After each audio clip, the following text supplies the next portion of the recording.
Moin zusammen, mein Name ist Ennenburg und in diesem Video präsentiere ich euch das PvP in New World. Ach ja, die gute alte Kunst des kompetitiven Aufwischnüssgebens. In New World stehen den ambitionierten Raufbolden verschiedene PvP-Aktivitäten zur Verfügung. Zunächst einmal wäre da die freiwillige Teilnahme durch Drücken des von mir sogenannten Scharmützel-Buttons.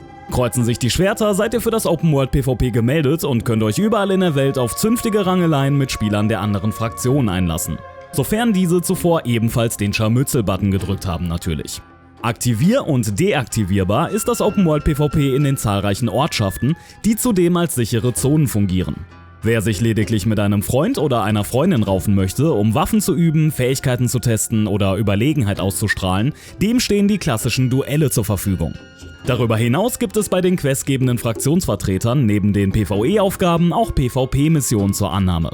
Diese aktivieren automatisch den Scharmützel-Button und schicken euch raus in die Welt, um dort taktische Informationen zu beschaffen, feindliche Areale zu observieren oder andere Dienste zu verrichten. Wer im Rahmen eines solch kühnen Unterfangens Gevatter Tod in die Arme läuft, also down geht mit anderen Worten, verfehlt damit seinen Auftrag und muss das Ganze von vorn beginnen. Doch die Entlohnung weiß den Wagemut zu wecken, denn neben der Fraktionswährung, die auch durch PvE-Aufgaben verdient werden kann, steigt bei erfolgreichem Abschluss der PvP-Mission auch der Einfluss meiner Fraktion. Bauen wir unseren Einfluss aus, können wir die Kontrolle über ein Gebiet verteidigen oder die territoriale Kontrolle feindlicher Fraktionen schwächen und diese dann im besten Fall in einen Krieg zwingen.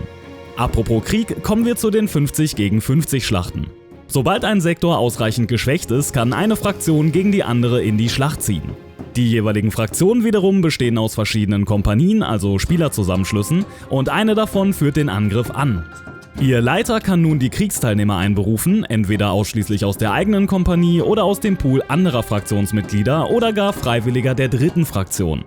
Möchte ein solcher Schlingel seine Dienste feilbieten, kann er das im Vorfeld der Schlacht an einem Kriegsbrett im entsprechenden Gebiet tun. Die Kriege finden zu spezifischen Zeiten statt, die stets von den Verteidigern festgelegt werden. Zu Beginn des Kampfes gilt es für die Angreifer, 3 strategische Punkte auf dem Schlachtfeld einzunehmen, bevor schließlich das feindliche vorerobert werden kann. Auch Belagerungswaffen spielen hier erwartungsgemäß eine erhebliche Rolle. Gelingt das invasive Manöver, herrscht fortan die siegreiche Fraktion über das entsprechende Gebiet, andernfalls bleiben die Herrschaftsverhältnisse bestehen.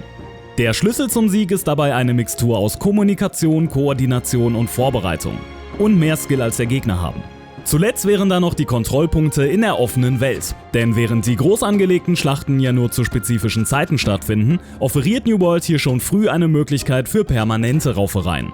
Im Zuge der Vorkontrolle gibt es für Spieler mit aktiviertem Scharmützel-Button die Möglichkeit, gebietsbezogene Buffs für ihre Fraktionen zu verdienen, die unter anderem den Erfahrungszuwachs und Einfluss erhöhen.